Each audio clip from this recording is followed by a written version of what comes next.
7 signs you belong to a forbidden circle of demonic dark chosen ones. Have you ever wondered why your life has always felt different, as if there was a veil over your existence that others could not see? We are born into families, into systems, into worlds that pretend to know the rules, but some of us quickly realize we were never made to follow those rules. That realization is not just rebellion, it is the whisper of an ancient current pulling us into the forbidden circle of the demonic dark chosen ones. And when I say demonic, I do not mean it in the shallow way religions use it, pointing fingers at evil. No, here, demonic means of raw power, of the forces that terrify the ordinary. But to belong to this circle is to live where light fears to look, to embody truths so potent they are hidden under centuries of lies. The first sign that you belong is the feeling of permanent estrangement. You sit among friends, you laugh, you talk, but deep inside you know you are not of them. It is not arrogance, it is awareness. You sense that their concerns are paper-thin, while something far greater gnaws at your soul. How many times have you felt that you could almost scream because the conversations, the routines, the normal life seemed unbearably shallow? That scream is the mark. That scream is the sound of your soul refusing to be buried alive. Click subscribe to this channel to get more profound spiritual lesson. The second sign is that life seems to break you more often than others. You are the one who suffers the betrayals, the losses, the collapses. People may think you are cursed, but what if that curse is the very initiation? To belong to the forbidden circle, you must be stripped of illusions, shattered until no mask remains. And here is the paradox: each time you fall, you rise sharper, darker, stronger. The world keeps wondering how you survive, but survival is not the right word. You transmute. You do not merely heal, you transform pain into fuel.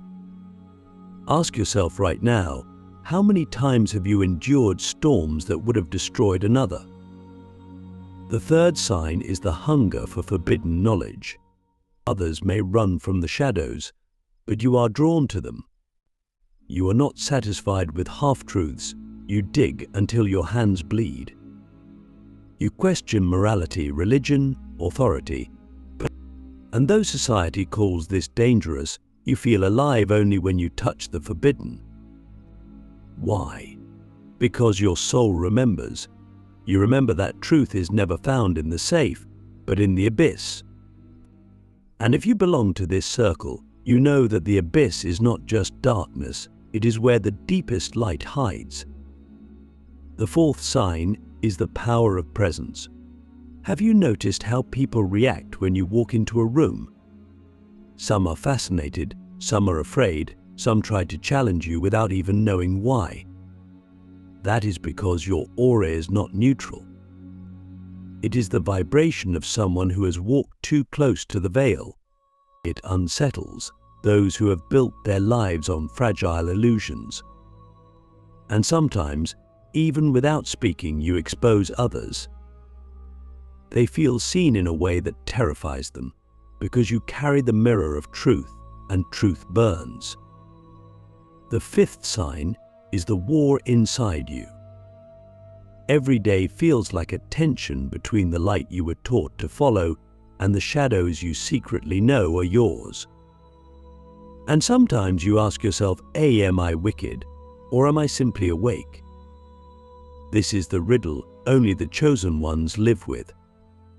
For the forbidden circle is not about worshipping darkness, it is about mastering it, embodying it, wielding it as a blade, not being devoured by it. Those who misunderstand will always label you evil. But we who walk this path know it is not about good or evil, it is about power and truth. The sixth sign is the inexplicable magnetism toward destruction and creation simultaneously. You are fascinated by endings, by collapse, by chaos. You may even sabotage yourself at times, as if testing whether you can rise again. But you are also drawn to create, to build visions that others cannot even imagine. This duality is not a flaw, it is your inheritance. For to carry demonic fire means to burn down what is false and breathe life into what is real. You embody Apocalypse and Genesis in one body. And if you belong, you already know this cycle intimately. The seventh sign, the most terrifying, is that you are never fully free to leave.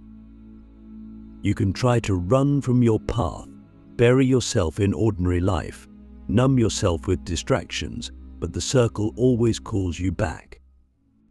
Sometimes in dreams, sometimes in sudden accidents, sometimes in moments of eerie synchronicity that shake you to your core. This path is not chosen by you, it chooses you. That is why it feels forbidden. Because the human self resists, but the deeper self has already said yes long before you were born. Now, let me ask you, have you felt this pull? That sense that no matter how far you run, you are being guided, tested, marked. And if so, why do you think you were chosen? What is it about your essence that cannot fit into the machinery of normal life? The answer is not simple. But the first part of truth is this: if you resonate with these signs, you are already walking among the forbidden. The question now is, what will you do with it? Will you deny it and let it rot inside you, or will you embrace it and learn to wield the very fire that once terrified you? This is the awakening, but it is only the beginning. Because to know you belong is not the same as to understand why you belong. And that is where the next part of our journey begins, where we explore the hidden contracts, the invisible powers, and the terrifying responsibilities that come with being one of the demonic dark chosen ones. The hidden contract: why darkness demands more from you than you realize. There is a contract written not in ink but in the architecture of your bones, a covenant older than your memory, that the moment you brushed against the edge of the forbidden it began to stain your life with purpose and penalty. We call it a contract because it binds you whether you signed it or not. And because with every step into that shadow you accept terms you cannot later revoke. I will tell you plainly, belonging to the forbidden circle is not a badge of glory, it is a commission, and commissions have costs. The first clause of this contract is that you must learn to be honest with your darkness before the darkness becomes honest with you. That practical training is simple to describe and brutal to do. Map your triggers, name your most shameful impulses, and sit with them until they stop surprising you. Do not reform them into virtues prematurely, let them show their shape. Only by illuminating the edges of your shadow can you begin to sculpt it into an instrument rather than a prison. The second clause is solitude as discipline. We romanticize solitary initiations, but the real work is not being alone, it is learning to stand unsoftened by consensus. Practically, this means creating repeated, enforced intervals of silence and uncompromised reflection, daily fasts of input. No news, no chatter, no scrolling, but just breath and observation for blocks of time.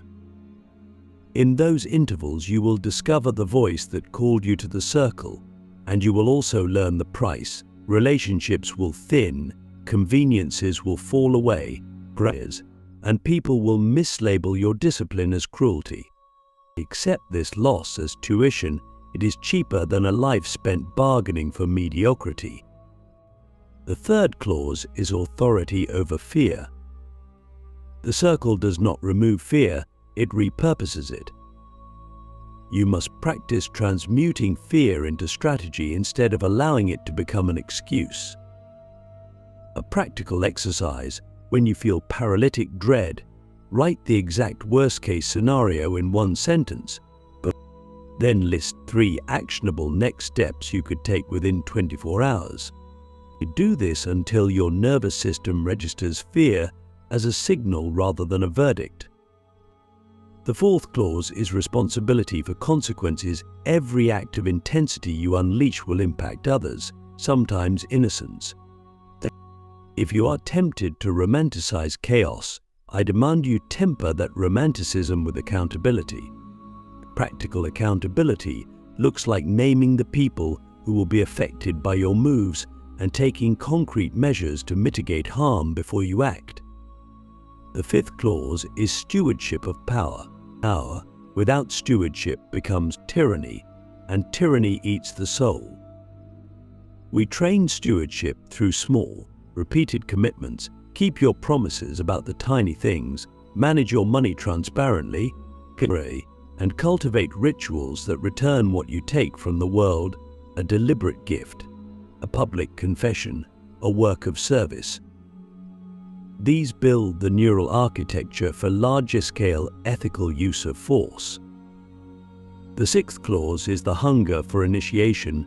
Once the circle touches you, it will demand new thresholds, faster tests, stranger losses, more exquisite discipline.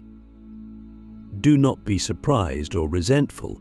Instead, prepare by widening your capacities incrementally: endurance, concentration, empathy under pressure, and the ability to hold 2 truths at once: the capacity to witness beauty while preparing for battle. Finally, ask yourself a question I will throw like a gauntlet into your chest. If the darkness has chosen you not to destroy but to transmute, what will you sacrifice of your comfort, your reputation, your illusions to become the instrument it requires? Answering that question is not rhetorical, it is a blueprint. Write your answers. Set one non-negotiable habit for the next 30 days that aligns with them, and report back to yourself without flinching. This contract is severe because the work it asks of us is severe: mastery of self, stewardship of power, and fidelity to truth above communal approval. If you accept these terms, the circle will not merely pull you into shadow, it will teach you to carry flame in the dark. If you refuse, the circle will still mark you. Only then the mark becomes a wound rather than a mantle. The alchemy of choice, turning demonic urges into sacred strategy. We must understand one brutal truth: being chosen by the forbidden circle does not absolve you of choice, it refines it. The darkness gifts tendencies: rage, audacity, appetite for risk, but those tendencies are raw, not finished gold. If you are to survive and become luminous, you must learn alchemy, the inner discipline that converts instinct into intention. Without this transformation, the same forces that could liberate you will enslave you. The first step in this alchemy is to inventory your impulses like a commander taking stock before battle. Write them down with precision. When do you lash out? When do you freeze? What images recur in your mind when you imagine power? Name the exact sensations in your body. Each naming is an exorcism. Each mapped impulse is now something you can meet rather than be overwhelmed by. You cannot master what you will not name. The second step is to create micro-rituals that interrupt the reflex arc. The reflex anger, sabotage, withdrawal fires faster than thought. You must plant small, deliberate actions that break the momentum. Insert a 3-breath buffer, a single sentence you must say aloud, or a physical gesture that halts the cascade. Over weeks, this rewires the nervous system. What once detonated now pauses long enough for wiser architecture strategy to enter. The third step is to practice what I call the moral treadmill. Simulate decisions with escalating stakes in private so that when the real moment arrives, Your muscles know the choreography. Each day, choose a small ethical dilemma, decide publicly what you would do and why, then act on it. This trains you to carry accountability into large moral storms. Courage is not born in grand moments but forged in tiny, repeated rehearsals. The fourth step is to cultivate allies. You can be naked with people who will reflect your worst without flinching and will hold you to repair. The forbidden circle venerates solitude, but isolation without mirrors becomes madness. But you must balance solitude with brutal, sacred feedback loops. When you are seen in both your brilliance and your failures, your shadow loses its power to trick you. The fifth step is to repurpose your most dangerous fantasies into creation. If you imagine destruction, design art that contains the destruction. If you fantasize about control, build systems that protect the vulnerable instead. Channeling is the heart of alchemy. It converts destructive energy into constructive architecture. What once threatened to consume you becomes fuel for works that outlive you. Finally, learn the discipline of delayed gratification on a spiritual scale. When your appetite for impact surges, delay the act until three conditions are met: clarity of purpose, calculation of consequences, and a plan for redress if harm occurs.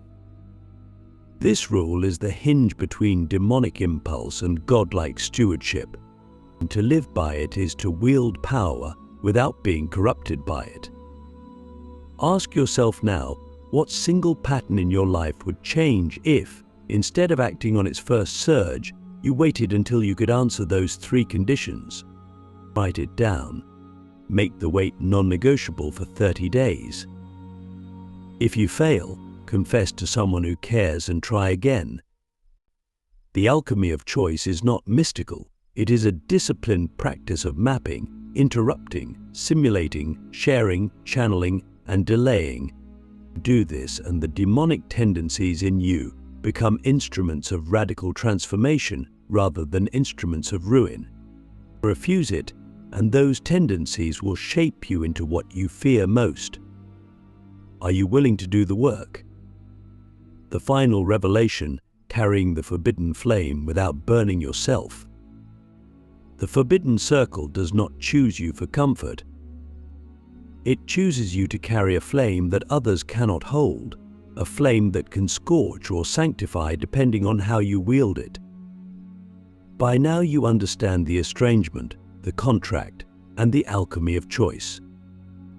But there is one last dimension: how to carry this inheritance into the world without allowing it to consume you or corrupt those around you. This is the hardest work because it demands you live with paradox every single day. First, you must accept that you are both danger and sanctuary. People will come to you seeking intensity, energy, even chaos. They will feel drawn to your fire. Some will want to use it, some will want to extinguish it, and some will want to worship it. None of these responses are about you, they are about what your flame awakens in them. Your task is not to bend under their projections, but to remain rooted in the truth that you are both destroyer and healer. This duality is permanent. To reject one side is to fracture yourself. To integrate both is to become whole. Second, you must establish sacred boundaries. The circle does not demand that you sacrifice your sanity on the altar of service. Quite the opposite, it requires that you build vessels strong enough to contain your fire. Practically, this means designing rituals of rest, spaces of stillness, and relationships built on mutual respect. It means saying no more often than yes. It means protecting the core of your energy so that when you do release it, it is precise and transformative, not chaotic and wasteful. Third, you must learn to transmit without preaching. Those who belong to the forbidden circle often feel the urge to shout their revelations, to warn or awaken everyone they meet. But the deepest influence does not come from words, it comes from embodiment. When you live the discipline, when you carry yourself with the quiet authority of someone who has faced the abyss and returned with fire, people sense it. They adjust their lives in your presence, often without knowing why. Silence, in this sense, becomes louder than speech. Fourth, you must create works that outlive you. The forbidden flame was not given so that you could merely survive your own storms, but it was given so that you could leave behind something: art, systems, wisdom, protection that alters the trajectory of those who come after. This is the responsibility of every chosen one, to turn your private trials into public treasures. Ask yourself, what will remain when I am gone? A scar or a legacy? Fifth, you must embrace the cycle of death and rebirth. The path of the dark chosen is never static. Again and again your life will collapse, and again you will rise.